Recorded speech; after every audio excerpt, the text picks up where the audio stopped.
really ranch. We don't know about you, but we'll have a side of ranch with our ranch. Invented in the 1950s, ranch is undeniably the most popular salad dressing in the United States. We put it on everything. I mean, it even had a seemingly Swiftie moment. Okay, a little bit of history before we get into the tasty ingredients of this blend. In 2019, Spiceology was approached by a school district looking for salt-free blends. Partnering with salt-free expert chef Dwayne Sunwald and the National Kidney Foundation, we developed 17 seasonings that would meet restrictive dietary guidelines. But don't let this blend fool you. It might be good for you, but it don't taste like it.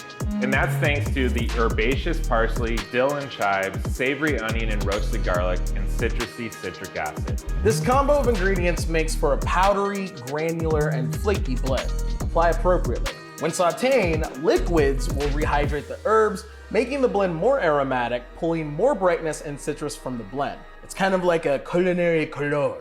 Take a whiff. When used in an emulsion or sauce, the blend behaves fairly similarly, but the salt-free formula allows for better salt control levels. And that's true all the time. Salt-free, but not free of flavor. Really ranch. Herbaceous, pungent, savory. Period.